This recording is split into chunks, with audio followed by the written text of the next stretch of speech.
Guardians of the Rift, not as bad as you might think.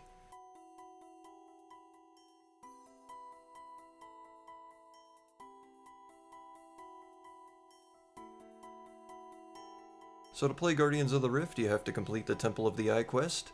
That'll put you to 27 rune crafting. While it is possible to solo a 27 rune craft without pouches immediately after the quest, I only won about 5% of the games that way, so I'm going to add 54 rune craft as a requirement to solo the minigame. That'll give you access up to the Law Altar, giving you a much higher success rate. It'll also give you the opportunity to familiarize yourself with the minigame on the mass worlds on your way to 54, give you the ability to use the small, medium, and large pouches in the minigame. With those minor upgrades, it's gone from a 5% success rate to about a 90% success rate. Before we go in, you can use 25 Abyssal Pearls, give them to Apprentice Cordelia here. That'll unlock her ability to repair your pouches for 1 pearl. Mostly useful if you don't have NPC contact and don't want to run to the Dark Wizard every time to repair your pouches.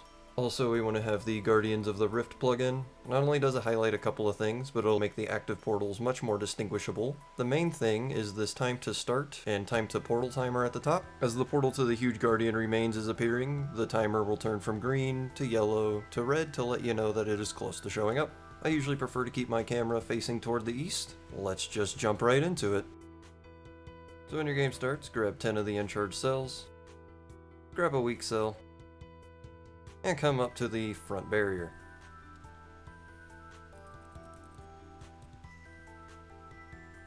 When the official start begins, place the barrier down, come back over and grab another weak cell.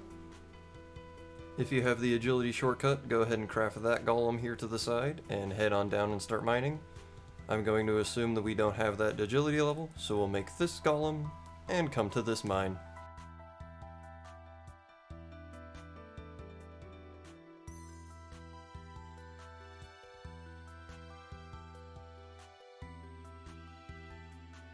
If you're at the larger mine, you'll want to stay there until about 25 seconds left on the countdown timer, and if you're at the smaller one here, stay until about 15.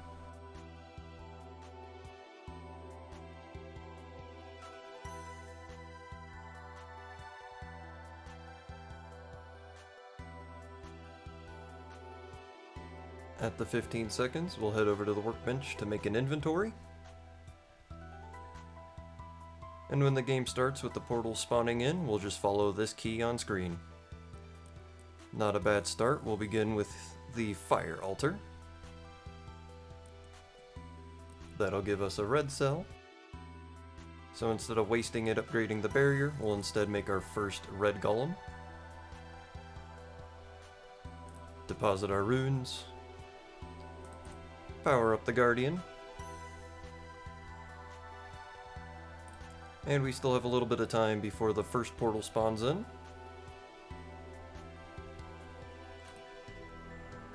Or actually, let's go get that first. In here, we'll mine a full inventory as well as our pouches.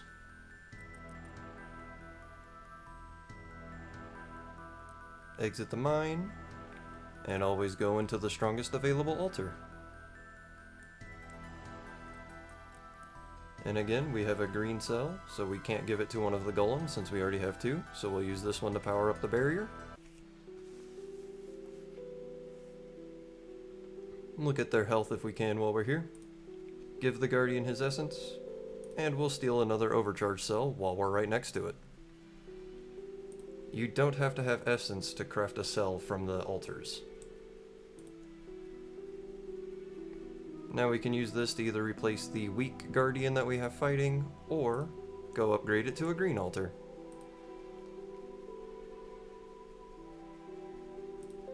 And now we're pretty much set for the game. Since we can't use these to upgrade or make another golem, we'll go ahead and craft our fragments for the remainder of their time. And we have a green portal available. It takes about 7 seconds to cross, so I wait until 10. Usually about enough time to fill an inventory.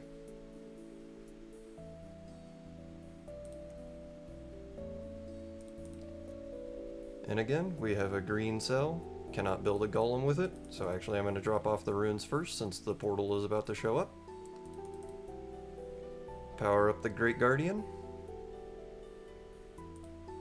And just buff the barrier with some health.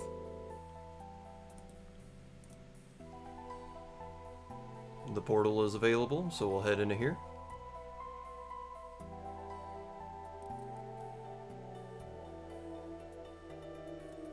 Exit the mine and go into the strongest altar. All of the Guardian Stones give the same power to the Great Guardian, so no matter what, when you leave, try to always craft your essence. Oh, I needed to make another golem, so I won't have time to make it into the fire altar for the overpowered one. I could have jumped in and upgraded the cell.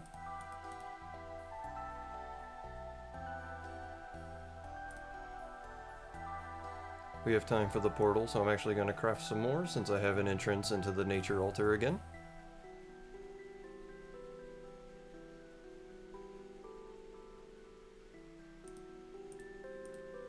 Fill up the essence since the other portal is not about to spawn. And now that the fire altar is here, we'll wait until 10 seconds remaining on it.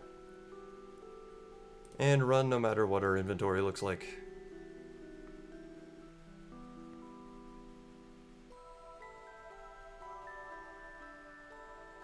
And it looks like we'll be able to use this one to upgrade our barrier to the overcharged barrier.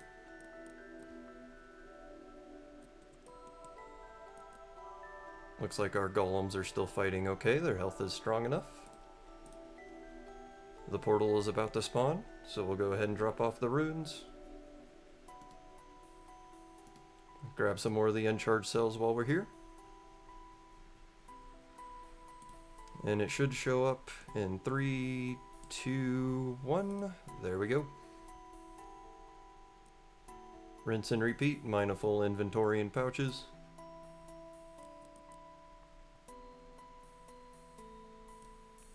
Jump into our highest altar.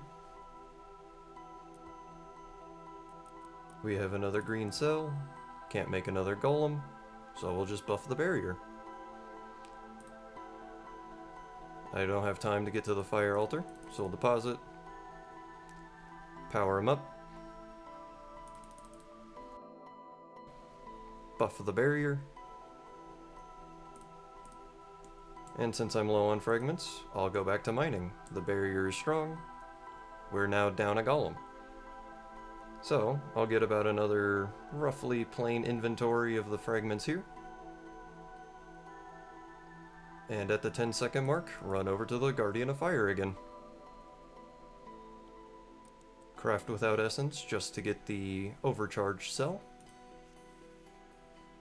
Use that to make another golem here. Looks like the portal is about to show up, so we'll jump into an altar to craft the few blocks that we made. Deposit the runes. Buff the Guardian. Buff the barrier since I can't use a weak cell for a golem.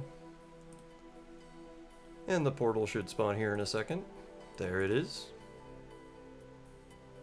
And again, we'll just mine a full inventory and pouches even though we're missing one of our golems. Exit when it's full. Jump into the first altar that's available since the essence all gives the same amount of energy. We'll craft everything. And we'll exit and just go ahead and run straight to the Great Guardian since these 37 Guardian Stones will beef them up to 100% power. And we've won. Didn't even have to rely on the green cell talismans to go back in if I needed to. And that's it. As you get experience, soloing only becomes easier and easier. Although even with upgrades, there is still a variable chance to fail purely due to the RNG of the altars. But like I said, that's about 1 out of 10 games at most anymore for me. And yes, I literally learned this because I got tired of waiting at the gate to get into the mass worlds.